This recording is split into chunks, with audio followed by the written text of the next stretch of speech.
Hello দর্শক বন্ধুরা, কেমন আছেন? আশা করি সবাই ভালো আছেন, সবাই ভালো থাকবেন। আমি দিলীপ দাস আসলাম আপনাদের অরুণোদয় আসনের নতুন ভিডিও নিয়ে। আমাদের আসাম সরকার দিয়েছেন নতুন আপডেট। ভিডিওটি দেখার সাথে সাথে চ্যানেলটি সাবস্ক্রাইব করে দিবেন আপনারা।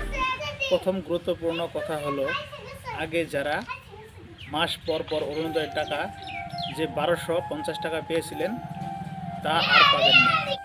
আমাদের আসাম সরকারের যে গাইডলাইনটি দিয়ে দিছে সেই গাইডলাইন অনুযায়ী কাম না করলে আপনার অরুণোদয় চিরদিনের জন্য বন্ধ হয়ে যাবে।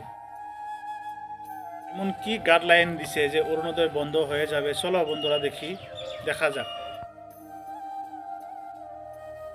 আগে যারা যারা অরুণোদয়ের টাকা পেয়েছিলেন তাদের সরকারি অনুযায়ী নাম পঞ্জীয়ন অন্তর্ভুক্ত করতে লাগবে। আর বন্ধুরা, যদি আপনি নাম পঞ্জীয়ন না করেন তাহলে আপনার অরুণোদয় বন্ধ করে দিবে সরকারে।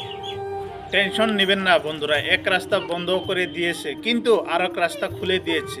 চলেন আমরা খোলা রাস্তাতে হাঁটি। তো বন্ধুরা, আমরা হাঁটতে হাঁটতে জানতে পেরেছি 15 ডিসেম্বরের পরে 28 ডিসেম্বরের আগে সরকারি অনুযায়ী মতে আপনাদের গাঁয়ে গাঁয়ে গাঁও সভা হবে।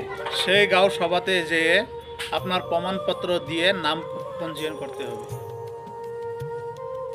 নাম পঞ্জীয়ন করার পর আর আপনার অরুণোদয় আসনের থেকে নাম আর কাটা যাবে না। আর ওই 1250 টাকাটা মাসে মাসে আপনারা পাইয়া থাকবেন। আশা করি বন্ধুরা এই ভিডিও থেকে আপনাদের কিছু লাভ হবে।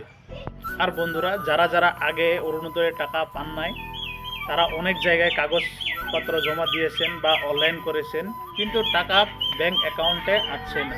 তো আমি তাদেরকে বলবো, চিন্তার কোনো কারণ নাই। আমাদের আসাম সরকার আবার নতুন করে 30 লাখ মহিলাদের অরুণোদয় দিবে। কি করলে বা কোথায় গেলে আপনি অরুণোদয়ের টাকা পাবেন সেটা আমি পরের ভিডিওতে বিস্তারিতভাবে বলবো। যদি আমার ভিডিওটা দেখতে চান বা এখন দেখছেন, ভিডিওর নিচে দেখেন আপনার ডাইন সাইডে কালা একটা জায়গায় হয়ে রয়েছে, ওই কালা বোতাম যেটা আপনি টিপে দিবেন। নমস্কার বন্ধুরা।